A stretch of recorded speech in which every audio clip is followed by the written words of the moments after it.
ازيكم يا جماعة عاملين ايه؟ عودة سباتس هي المسيطرة على المشهد حاليا في أثناء رحلة المقاطعة والبحث عن بديل مصري. يا سبحان الله اكتشفنا ان سباتس لسه عايش أصلا، والحقيقة ان قصة عودة سباتس قريبة جدا من قصة ظهور فانتا، وكتير من البراندات العالمية وحتى المرتبطة باللوكجري ظهرت من قلب الحروب والمآسي، لأن الحروب زي ما بتخرب بيت ناس بتفتح فرص لناس لو أحسنوا استغلال الفرصة. زي ما احنا عارفين الكوكاكولا فيها خلطة سرية المصانع بتستوردها من الشركة الأم، فلما قامت الحرب كوكاكولا ألمانيا لقت نفسها في مصيبة لأن الإمدادات وقفت. فجي رئيس كوكاكولا ألمانيا ماكس كيث ولم كيميائيين الشركة وقال لهم يا رجالة احنا هنتصرف ببواقي السفر، فجربوا يخلطوا شوية الصودا والسكر اللي عندهم مرة بالتفاح، مرة بالعنب، مرة بالبرتقال، مرة بالليمون، وقعدوا يفكروا في اسم للمنتج الجديد واختاروا اسم فانتا نسبة لفانتزي، وفي بعض الأقوال لفانتاستيش يعني فانتاستيك بالألماني. وكان المنتج ما يتدقش ما يتخيرش عن الحاجات اللي الناس بتاكلها دلوقتي، بس كان بيبيع عشان ما فيش غيره. وكمان الستات بقت تستخدمه في وصفات الطبيخ، يعني يحطوه يدي طعم للصوص، يسووا بيه الأكل، وده كان مصدر البيع الأهم. حد في أصحابي سألني يعني هي حبكت يشربوا كوكاكولا وقت الحرب؟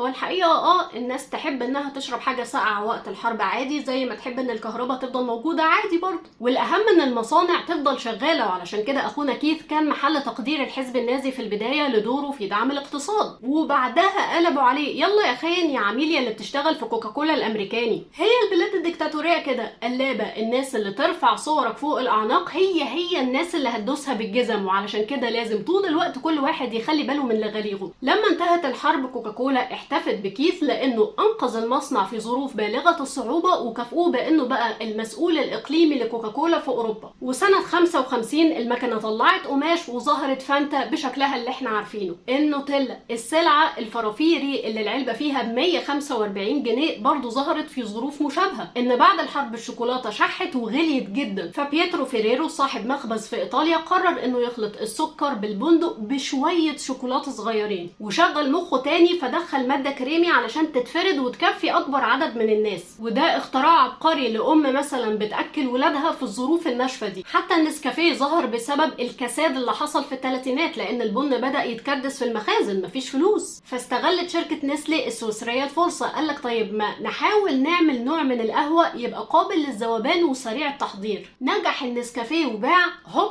قامت الحرب. بس الحرب فتحت باب تاني، لان الضباط محتاجين لحاجة تفوقهم وسهلة، فبقى الجيش زبونهم الاساسي. بنك مصر بدأ مسيرته بحملة مقاطعة. تخيل يا مؤمن ان كل البنوك كانت اجنبية، البنك الاهلي كان انجليزي. فتأسيس بنك مصر سنة 20 كان حلم وانتصار تاريخي. فظهرت دعوة بين الناس والطلبة والغرف التجارية بمقاطعة البنوك الأجنبية وسحب الأرصدة منها وإيداعها في بنك مصر، وإن كل مصري لازم يشتري على الأقل سهم في بنك مصر. لحد ما الخبراء منهم خبراء في بنك مصر ذات نفسه قالوا لا بالراحة، لأن لو اتسحبت مبالغ كبيرة في وقت قصير ده هيضر بسمعة النظام المصرفي المصري، وهيبتدي الإنجليز يرازوا في التجار بأشكال مختلفة. فبالتدريج لما بنك مصر اكتسب نفوذ سحب الناس من القرى والأقاليم والمديريات حوالي 1,000,000 جنيه من البنك الأهلي وأودعوهم في بنك مصر. الكلام ده كان سنة 25. بنك مصر كان جزء من معركة طويلة وصعبة ومرهقة ومليانة بالنجاحات والعثرات دخلها المصريين لتمصير الاقتصاد، لأنهم أدركوا أن الاحتلال الاقتصادي وسيطرة الأجانب على كل أشكال البيزنس لا يقل خطورة عن الاحتلال العسكري. فحاجة محزنة وعجيبة في الحقيقة أن احنا نضطر نبدأ من الأول تاني بعد أكتر من 100 سنة. الناس حاليا سخنت وعايزة تدعم المنتج الوطني، وطبعا دي روح مهمة جدا تساعدنا يعني، بس في فرق ما بين ان انت تقاطع سلع معينة لأسباب إنسانية مضطر، وما بين ان انت تبقى بتدعم الصناعة الوطنية. اولا لان كونك تدفع فلوس في حاجة جودتها قليلة ده دعم للفشل، الا لو كانت الناس مدركة ان دي فرصة فاستغلوها وعملوا اللي عليهم وخططوا، زي فانتا كده لما بدأت بحاجات اي كلام وبعد كده حسنت المنتج ما ريحتش طول العمر. ثانيا وده اهم، ان معركة تمصير الاقتصاد اللي خضناها زمان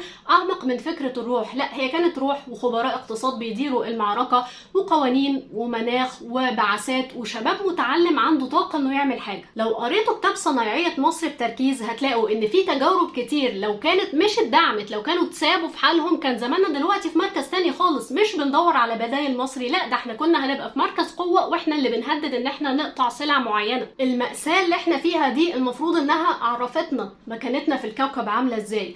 فعلى رأي صلاح جاهين، وقف الشريط في وضع ثابت، دلوقتي نقدر نفحص المنظر. البلد المحتل مش هو بس البلد اللي بيتطوح فيها عسكري انجليزي سكران زي الافلام العربي القديمة، لا هو كمان البلد اللي الاجانب بيعملوا له فيها كل حاجة. شكرا يا جماعة، اشوفكم بعد كده ان شاء الله.